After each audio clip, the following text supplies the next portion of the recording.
Hello friends, welcome to my YouTube channel Haru and Tanu. നല്ല soft ചപ്പാത്തിയുടെ രഹസ്യമാണ് ഇന്നത്തെ വീഡിയോയിലൂടെ നമ്മൾ കാണാനായിട്ട് പോകുന്നത്.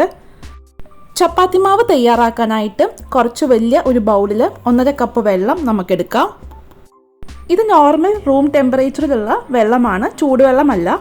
ഇതിലേക്ക് നമുക്ക് ആവശ്യത്തിന് ഉപ്പ് ചേർത്ത് കൊടുക്കാം. ചപ്പാത്തിക്ക് എത്ര ഉപ്പ് വേണം അതിനാവശ്യത്തിനുള്ള ഉപ്പ് നമുക്ക് വെള്ളത്തിലേക്ക് ചേർത്ത് കൊടുക്കാം. ഉപ്പ് എല്ലാ ഭാഗത്തേക്കും ഒരുപോലെ തന്നെ മിക്സ് ചെയ്ത് കിട്ടാനായിട്ട് ഇത് സഹായിക്കും. നമുക്കിതിലേക്ക് 3 കപ്പ് ഗോതമ്പ് പൊടി ചേർത്ത് കൊടുക്കാം. ഞാനിവിടെ യൂസ് ചെയ്യുന്നത് വീട്ടിൽ തന്നെ കഴുകി ഉണക്കി പൊടിച്ച ഗോതമ്പ് പൊടിയാണ്. ഏത് ബ്രാൻഡിൻ്റെ ഗോതമ്പ് പൊടി വേണമെങ്കിലും നമുക്ക് യൂസ് ചെയ്യാവുന്നതാണ്. ഗോതമ്പ് വാങ്ങിച്ച് കഴുകി ഉണക്കി പൊടിച്ച് വയ്ക്കുകയാണെങ്കിൽ വീട്ടിൽ തന്നെ നല്ല ഹെൽത്തി ആയിട്ടുള്ള ഗോതമ്പ് പൊടി നമുക്ക് തയ്യാറാക്കി എടുക്കാനായിട്ട് സാധിക്കും. ഇനി നമുക്ക് നന്നായിട്ട് ഇതൊന്ന് മിക്സ് ചെയ്തെടുക്കണം. കൈ ഉപയോഗിച്ച് നമുക്ക് ഇതുപോലെ തന്നെ മിക്സ് ചെയ്ത് എടുക്കാവുന്നതാണ്. വെള്ളം കുറച്ച് കൂടുതലാണെന്ന് തോന്നുകയാണെങ്കിൽ പൊടി ചേർത്ത് കൊടുത്താൽ മതി. അതുപോലെ വെള്ളം കുറവാണെങ്കിൽ ആവശ്യത്തിന് വെള്ളം ഒന്ന് തളിച്ചിട്ട് നമുക്ക് മിക്സ് ചെയ്തെടുക്കാം. ഞാനിപ്പോൾ ഇവിടെ ചേർത്ത് കൊടുത്തിരിക്കുന്ന വെള്ളം കറക്റ്റായിരുന്നു. അതിപ്പോൾ ഓരോ ഗോതമ്പ് പൊടി അനുസരിച്ചിരിക്കും. നമുക്ക് ആവശ്യത്തിന് വെള്ളം ചേർത്തിട്ട് കുഴച്ചെടുക്കാവുന്നതാണ്. നല്ല സോഫ്റ്റ് ചപ്പാത്തി തയ്യാറാക്കാനായിട്ട് സാധാരണ പലരും ചൂടുവെള്ളത്തിൽ കുഴച്ചെടുക്കാറുണ്ട്. എന്തുകൊണ്ടും ആ ടേസ്റ്റ് എനിക്ക് അത്ര ഇഷ്ടമല്ല.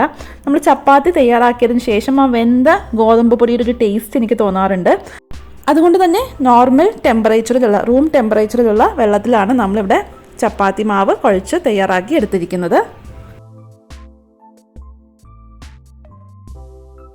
ഇനി നമുക്ക് ചെറിയ ചെറിയ ബോൾസ് ആക്കി എടുക്കണം. അതിനുശേഷം നമുക്ക് കുറച്ച് നേരം ഒന്ന് റെസ്റ്റ് ചെയ്യാനായിട്ട് മാറ്റി വയ്ക്കാം. നിങ്ങൾ ശ്രദ്ധിച്ചിട്ടുണ്ടാകും, നമ്മൾ ചപ്പാത്തി മാവ് തയ്യാറാക്കുന്ന സമയത്ത് ഇതിലേക്ക് എണ്ണയോ നെയ്യോ ഒന്നും ചേർത്ത് കൊടുത്തിട്ടില്ല. അല്ലാതെ തന്നെ വളരെ സോഫ്റ്റ് ആയിട്ടുള്ള ചപ്പാത്തി നമുക്ക് തയ്യാറാക്കി എടുക്കാനായിട്ട് സാധിക്കും.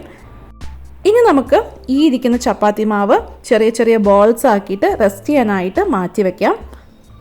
ഞാനിപ്പോൾ ഇവിടെ ഒരു ചെറിയ നാരങ്ങയുടെ വലിപ്പത്തിലുള്ള ബോൾസാണ് എടുത്തു വയ്ക്കുന്നത്.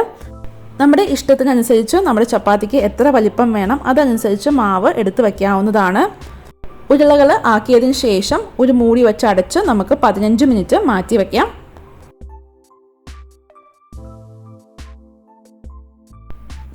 മിനിറ്റിന് ശേഷം ഗോതമ്പ് പൊടി കൊണ്ട് ഡസ്റ്റ് ചെയ്ത് നമുക്കിതുപോലെ ചപ്പാത്തി പരത്തിയെടുക്കാം. പരത്തിയ ചപ്പാത്തി നമുക്ക് മറ്റൊരു പാത്രത്തിലേക്ക് മാറ്റാം. ഇതേ രീതിയിൽ ബാക്കിയിരിക്കുന്ന ഉരുളകളും നമുക്ക് പരത്തിയെടുക്കാം. ഇഷ്ടമുള്ള വലിപ്പത്തിൽ നമുക്ക് പരത്താവുന്നതാണ്. ഇടയ്ക്കിടയ്ക്ക് ഗോതമ്പ് പൊടി ഇതുപോലെ ഡസ്റ്റ് ചെയ്ത് കൊടുക്കുകയാണെങ്കിൽ ഒട്ടും തന്നെ ആ സർഫസിലേക്ക് പിടിക്കാതെ നമുക്ക് ചപ്പാത്തി പരത്തിയെടുക്കാനായിട്ട് സാധിക്കും. ഞാനിപ്പോൾ ഇവിടെ ചപ്പാത്തി പരത്തിയിട്ട് ഒന്നിന് മുകളിൽ ഒന്നായിട്ടാണ് ഇട്ട് കൊടുക്കുന്നത്. അത് ഒട്ടിപ്പോകുമോ എന്നൊക്കെ ഒരു ടെൻഷൻ ഉണ്ടെങ്കിൽ നമുക്ക് മറ്റൊരു പാത്രത്തിൽ നിരത്തിയിട്ട് കൊടുക്കാവുന്നതാണ്.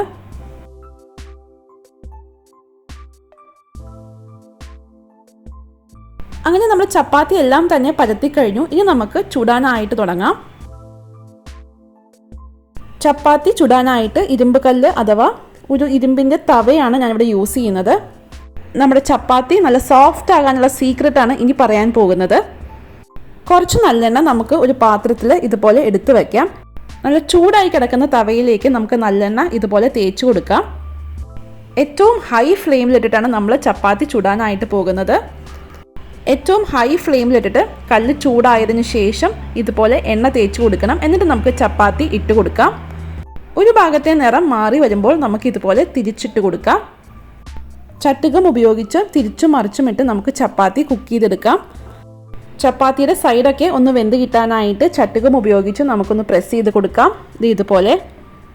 എന്നിട്ട് നമുക്ക് ചപ്പാത്തി നമ്മുടെ കാസറോളിലേക്ക് മാറ്റാം. ഞാനിപ്പോൾ ഇവിടെ എല്ലാ ചപ്പാത്തിയും കുക്ക് ചെയ്തതിന് ശേഷം ഒരുമിച്ച് ഫാമിലിയുടെ ഒപ്പമാണ് കഴിക്കാനായിട്ട് പോകുന്നത്. അതുകൊണ്ടാണ് ഞാനിവിടെ കാസറോളിലേക്ക് മാറ്റിയേക്കുന്നത്.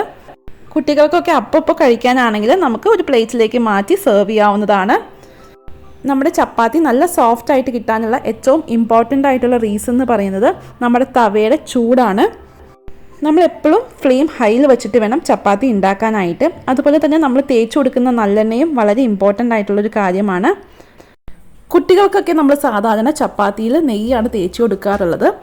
നെയ്യ് ചേർത്ത് കൊടുക്കണം എന്നുണ്ടെങ്കിൽ ഇതുപോലെ തന്നെ ചപ്പാത്തി ചുട്ടതിന് ശേഷം കാസറോളിലേക്കോ പ്ലേറ്റിലേക്കോ നമുക്ക് മാറ്റാം. അതിനുശേഷം ആവശ്യത്തിന് നെയ്യ് ചപ്പാത്തിയുടെ മുകളിലായിട്ട് നമുക്ക് തേച്ച് കൊടുക്കാം. അങ്ങനെ നമുക്ക് കുട്ടികൾക്ക് നെയ്യ് തേച്ച ചപ്പാത്തി കൊടുക്കാവുന്നതാണ്. അത് വളരെ ടേസ്റ്റിയാണ് കേട്ടോ. ഞാനിവിടെ ചപ്പാത്തി കല്ലിലാണ് ചുട്ടെടുക്കുന്നത്. ഇതേ രീതിയിൽ നോൺ സ്റ്റിക്കിൽ പ്രിപ്പയർ ചെയ്തെടുക്കാമോ എന്നുള്ളൊരു സംശയം തോന്നാം. നോൺ സ്റ്റിക്ക് ഇതുപോലെ വളരെ ഹൈ ഫ്ലെയിമിൽ വെച്ചിട്ട് ചൂടാക്കാനായിട്ട് സാധിക്കില്ല. അങ്ങനെ ചെയ്യുമ്പോൾ അതിൻ്റെ ടെഫ്ലോൺ കോട്ടിംഗ് പോകാനായിട്ടുള്ള ചാൻസ് ഉണ്ട്. അത് നമ്മുടെ ഹെൽത്തിനും അത്ര നല്ലതല്ല. അങ്ങനെ വളരെ സോഫ്റ്റ് ആയിട്ടുള്ള ചപ്പാത്തി നമ്മളിവിടെ പ്രിപ്പയർ ചെയ്തിട്ടുണ്ട്. കണ്ടോ, 1 മണിക്കൂറിന് ശേഷവും നമ്മുടെ ചപ്പാത്തി നല്ല സോഫ്റ്റ് ആണ്. ഇന്ന് ഡിന്നറിന് നമ്മൾ കോളിഫ്ലവർ കറിയുടെ ഒപ്പമാണ് ചപ്പാത്തി സെർവ് ചെയ്യുന്നത്. അടുത്ത പ്രാവശ്യം ചപ്പാത്തി ഉണ്ടാക്കുമ്പോൾ തീർച്ചയായിട്ടും ഇങ്ങനെ ഒന്ന് ട്രൈ ചെയ്ത് നോക്കൂ. എന്നിട്ട് നിങ്ങളുടെ അഭിപ്രായങ്ങളും നിർദ്ദേശങ്ങളും താഴെ കമൻസിൽ പറയണം. ഈ വീഡിയോ ഇഷ്ടമായെന്ന് പ്രതീക്ഷിക്കുന്നു. Please like, share, subscribe to my channel. Keep watching. Haru and Thanu. By.